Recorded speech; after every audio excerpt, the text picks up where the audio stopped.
జరిగింది. నేను మా మిత్రులకి అందరికీ గతంలో కూడా చెప్పినా, ఇప్పుడు కూడా చెప్తున్నా, నేను భారతీయ జనతా పార్టీకి రిజైన్ దేని గురించి చేసిన అంటే, చాలా వరకు చాలా సంవత్సరాల నుంచి కొన్ని తప్పులు జరుగుతున్నాయి. ఆ తప్పులు ఏంటంటే బీజేపీ కార్యకర్తల్ని పక్క పెడుతున్నారు, బీజేపీకి ప్రాణం ఇచ్చే అట్లాంటి అధికారులకి పక్క పెడుతున్నారు. ఎంతోమంది బీజేపీ పైన నమ్మకం పెట్టుకొని బీజేపీలో చేరే వాళ్ళ పైన మీరు మోసం చేస్తున్నారు. అసలు ఇంకా ఎన్ని సంవత్సరాలు చేస్తారు? పార్టీలో ఉండి మేము మాట్లాడితే మాకు చాలా వరకు ఢిల్లీ ఎక్కడిక్కడ పిలిపించి కొన్ని వార్నింగ్లు అట్లాంటివి కూడా మీరు ఇప్పిస్తున్నారు. నేను ప్రతిసారి భారతీయ జనతా పార్టీ కార్యకర్తలు బూత్ లెవెల్ నుంచి పెద్ద అధికారుల వరకు నేను వాళ్ళ ఫేవర్లోనే మాట్లాడినా. నేను రిజైన్ ఇచ్చే సమయంలో కూడా నేను నా కార్యకర్తల గురించి పార్టీలో ఉండి కూడా నేను కొట్లాడినాను, బయట పోయి కూడా నా కార్యకర్తల గురించి నేను పోరాడతానని ఓపెన్గా నేను ఆ సమయంలో కూడా చెప్పినాను. ఇవాళ కూడా మీరొక భారతీయ జనతా పార్టీ తెలంగాణ స్టేట్ కమిటీ మీరు డిక్లేర్ చేసినారు.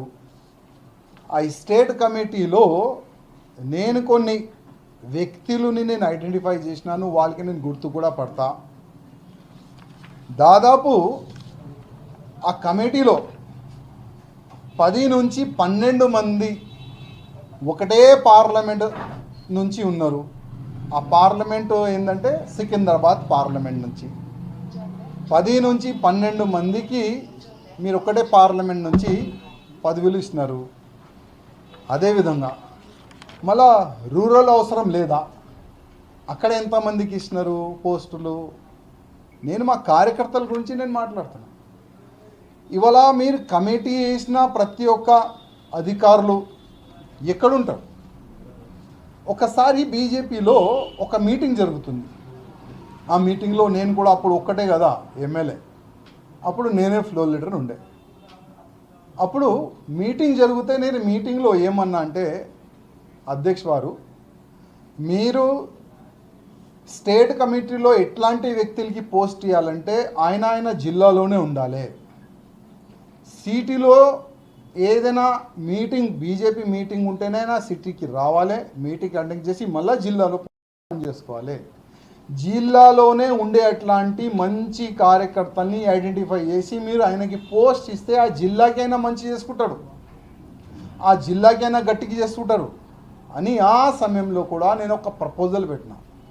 కానీ ఎప్పుడైనా ఒకటే జరిగేది, వాళ్ళు ఏది అనుకుంటే అదే మీటింగ్లో పెట్టేది, పాస్ చేసేది, దానిపైన వాళ్ళు పని చేసేది. ఇప్పుడు కూడా అదే జరుగుతుంది. అసలు ఇది రామచంద్రరావు గారు వేసిన కమిటీయా లేక మా కిషన్ రెడ్డి గారు ఆదేశం పైన కమిటీ వేసినారా? ఇదే కదా నా క్వశ్చన్. ఇంకా నా క్వశ్చన్ ఏముండే, దాంట్లో ఏం తప్పు ఉండే మీరు చెప్పండి. అంటే బీజేపీ గవర్నమెంట్ రావాలని నాలాంటి చాలామంది కార్యకర్తలు అనుకుంటున్నారు, కానీ మీరు అనుకుంటలేరా? అసలు ఈ కమిటీతోని మీరు బీజేపీ గవర్నమెంట్ తెలంగాణలో తీసుకొని వస్తారా? కొద్దిగా చెప్పండి. ఒకవేళ నెక్స్ట్ ఎన్నికల్లో ఇదే కమిటీతోని మీరు తెలంగాణలో బీజేపీ గవర్నమెంట్ తెచ్చుకున్నారంటే నేను రాజకీయ సన్యాసం తీసుకుంటాను. ఎందుకంటే ఇవాళ నేను ప్రతి ఒక్క వ్యక్తికి నేను గుర్తుపడతాను.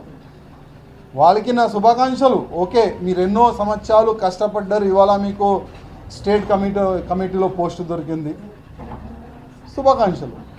కానీ నా క్వశ్చన్ ఏంది, ఈ కమిటీతోని మీరు గవర్నమెంట్ ఫామ్ చేస్తారా వచ్చే ఎన్నికల్లో? నాకైతే కష్టం కనబడుతుంది.